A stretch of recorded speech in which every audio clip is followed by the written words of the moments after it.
Un tout grand merci Irène pour cette introduction. Merci aussi pour avoir été toutes les deux très respectueuses du temps.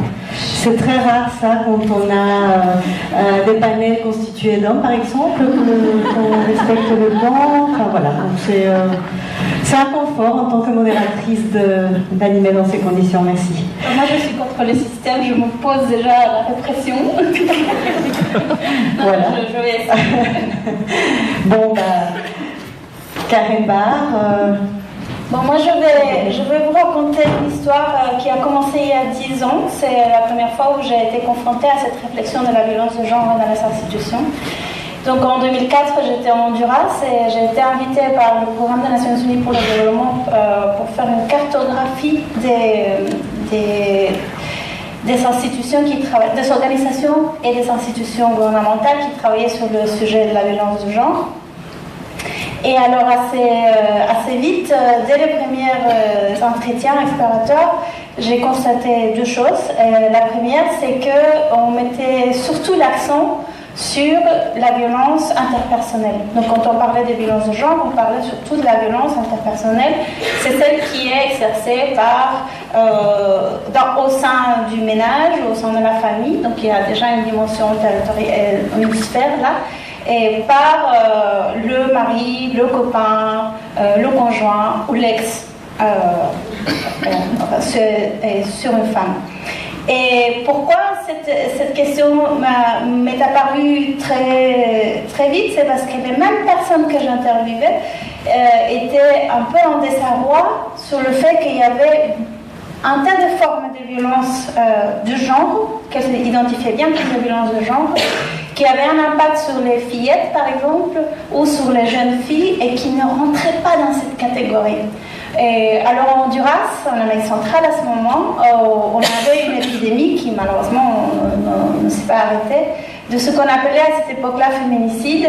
Et à cette époque-là, on faisait encore beaucoup le lien avec les types de meurtres haineux des femmes mises en scène sur la sphère publique, très semblable à ce qui a été beaucoup plus connu. C'était le cas du féminicide de Ciudad Juárez au Mexique. Et donc malheureusement, c'était un phénomène qui n'était pas circonscrit à cette ville, qu'on pouvait retrouver dans toute la région mésoaméricaine. Et alors, ce féminicide correspondait en général à une augmentation incroyable des agressions sexuelles dans l'espace public. Et les personnes que j'interviewais dans des organisations, elles s'avouaient un peu, elles n'avaient pas d'outils pour aborder ces questions-là, justement du fait que la conceptualisation de la violence de genre était encore trop limitée justement à l'espace interpersonnel. Et c'est malgré le fait que ces organisations qui travaillaient beaucoup avec un accent très fort sur la gouvernance et sur les droits, et donc pour lesquels les outils, les conventions internationales sont un outil fondamental. Et donc il y a un outil en particulier, c'est la Convention interaméricaine pour la prévention, la censure et l'élimination de la violence faite contre les femmes. C'est la Convention Belém do Pará, qui est déjà en 1994 définissait la violence de genre comme celle qui se produit dans la famille ou au sein de la communauté, quel qu'en soit l'auteur, et comprenant entre autres les viols, sévices sexuels, tortures, traite des personnes, prostitution forcée, harcèlement sexuel sur les lieux de travail, dans les institutions d'enseignement, de santé ou tout autre lieu, et une troisième dimension, celle qui est perpétrée ou tolérée par l'État.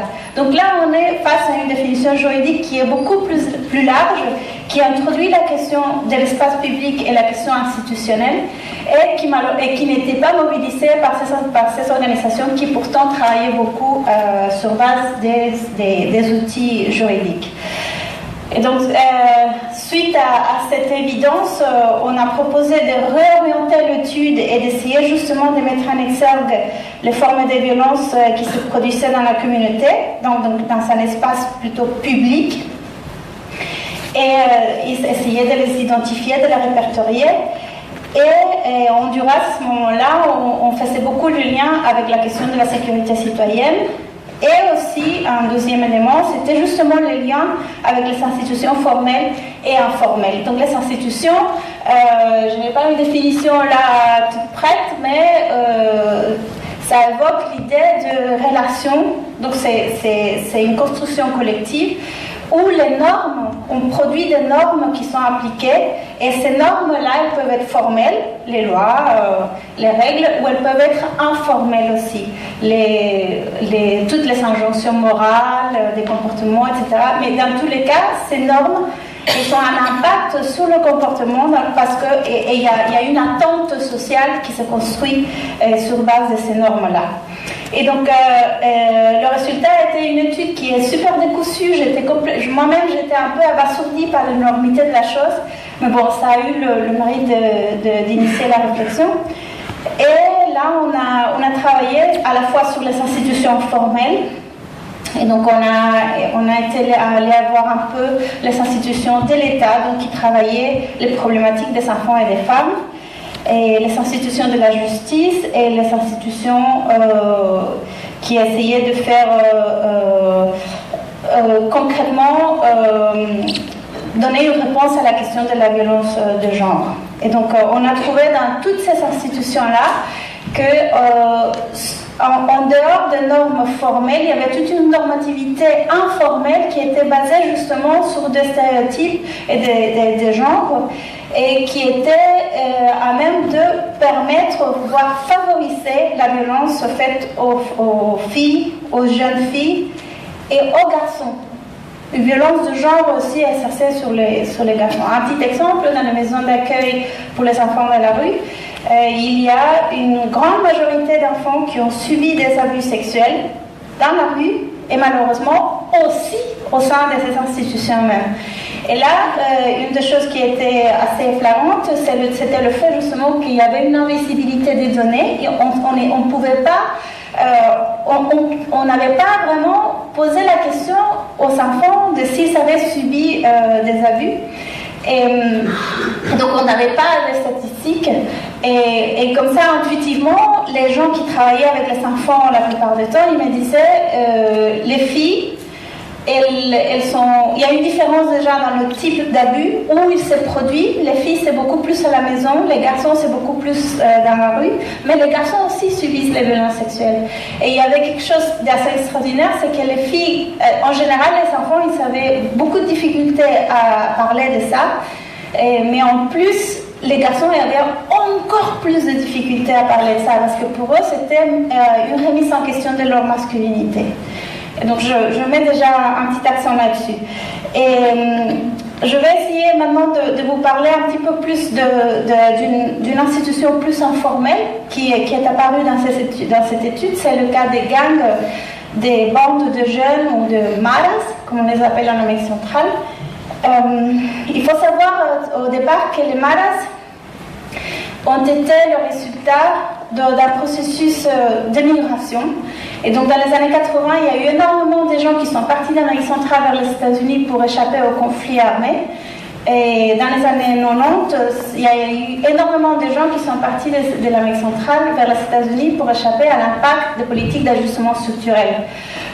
Pour ceux et celles qui ne le savent pas, l'ajustement structurel, c'est le nom qu'on donnait pour le Sud à cette époque-là, où toutes les politiques d'austérité que l'on voit maintenant appliquées de façon presque sur la lettre, de façon incroyable. C'est rigolo de voir comment maintenant en Belgique, on veut faire les choses qu'on a essayé de faire en Honduras il y a maintenant tellement d'années, et qui ont donné des résultats comme ceux que je vais vous raconter maintenant. Et donc il y a eu cette vague d'immigration incroyable qui partait vers les États-Unis. Et je ne sais pas si vous le savez, mais il y a dans la migration un phénomène assez intéressant, c'est que les réseaux sont très importants. Donc s'il y a déjà un certain nombre de personnes d'un pays, d'une région, voire d'un village qui migrent à un certain endroit, un endroit B, cet endroit B, il va devenir un point de migration important pour tous les gens de ce pays, de cette région, voire de ce village. Et c'est comme ça qu'il y a eu une centralisation de la migration centra-américaine dans la ville de Los Angeles. Alors cette ville de Los Angeles, c'est là qu'il y a Hollywood d'ailleurs par hasard, non? Donc cette ville de Los Angeles, elle se caractérise par une dynamique des gangs très très forte, comme d'autres villes aux États-Unis, d'une violence inouïe avec des normes pareilles, une construction institutionnelle, des normes informelles. Et les migrants centra-américains se sont retrouvés face à cette dynamique complètement désarmée. Et donc, ils ont créé des bandes pour se défendre initialement. Et c'est ainsi que sont nées la Mara 13, la Mara 13 et la Mara 18. Pour vous donner une idée de l'aspect territorial de la chose, c'est 13 parce que c'était la bande de la 13th Street, de la rue 13 d'un quartier de Los Angeles. Et ensuite, elle s'est scindée. Il y a eu une division avec celle de la rue 18. Donc, vous voyez l'ancrage institutionnel. Vient les années 2000 et M. Bush, à ce moment-là, qui n'avait plus de place pour mettre des délinquants dans cette prison, et donc dans une continuité de sa logique de répression de la conflictivité sociale, décide de mettre en place des politiques de renvoi des migrants qui avaient des problèmes avec la justice. Et c'est comme ça qu'on a mis en place l'opération Return to Sender, donc de retour vers celui qui l'a envoyé, et qui ciblait très très concrètement les membres des gangs centra-américaines, donc de la Mara 13 et de la 18.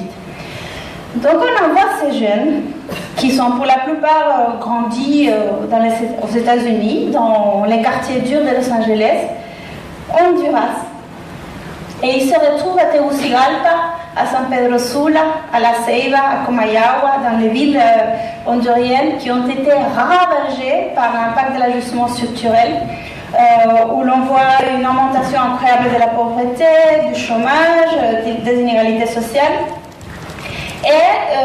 Et ces jeunes-là, ils arrivent, ils parlent anglais, ils s'habillent comme dans le film, et donc ils ont un impact très fort, et ça devient un modèle identitaire qui se répand comme de la poudre et qui prend très vite. Et donc les Maras se sont implantés dans toute l'Amérique centrale, dans toutes les villes et dans toutes les régions, voire dans les villages.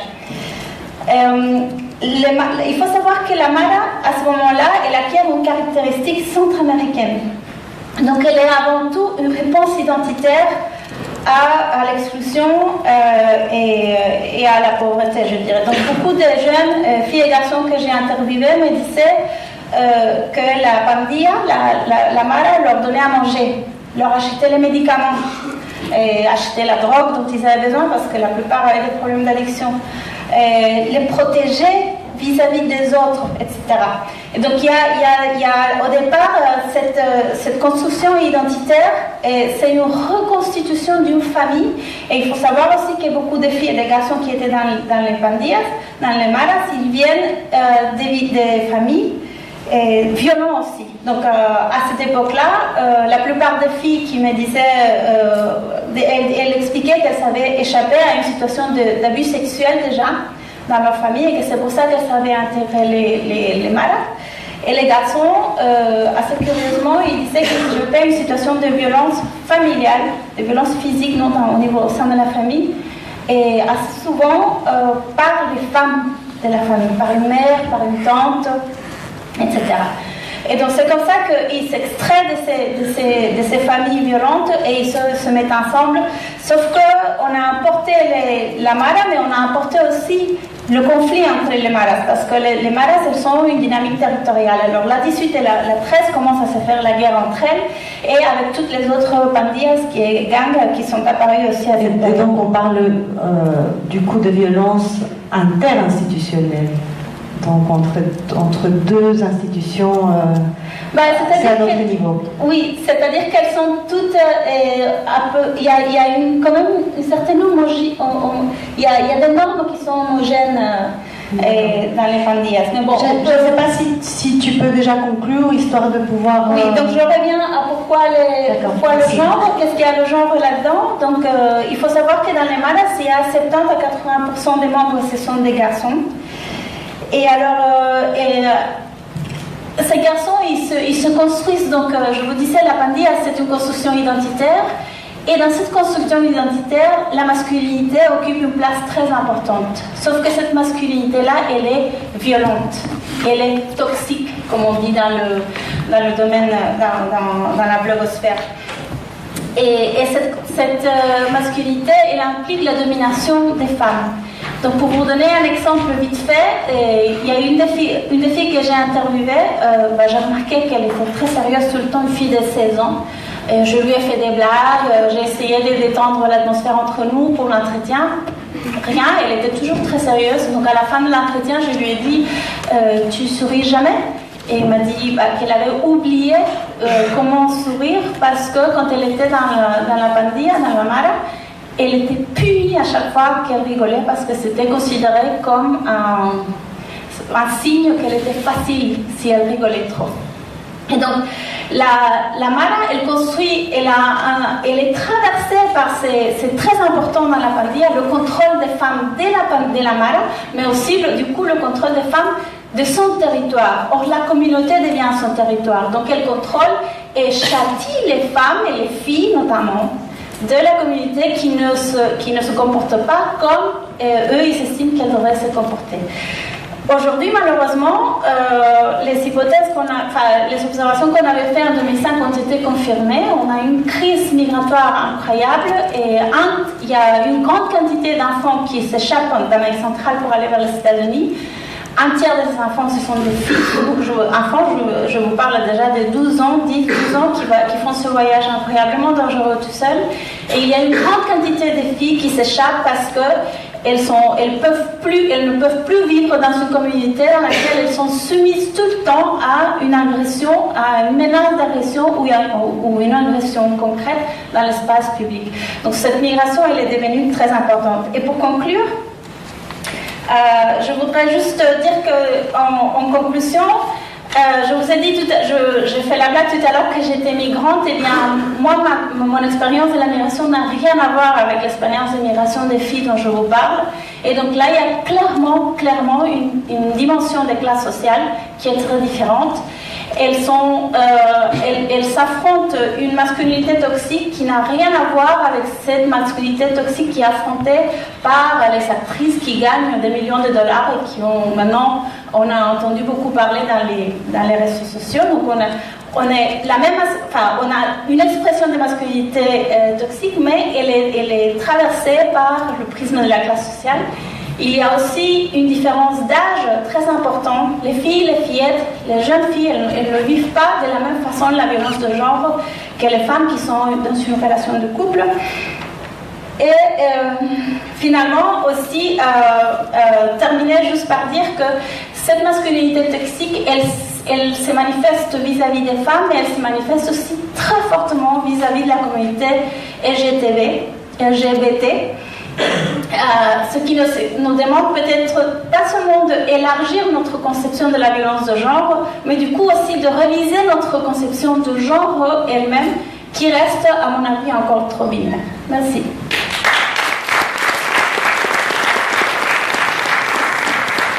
Merci beaucoup, Karen. Merci pour cette contextualisation.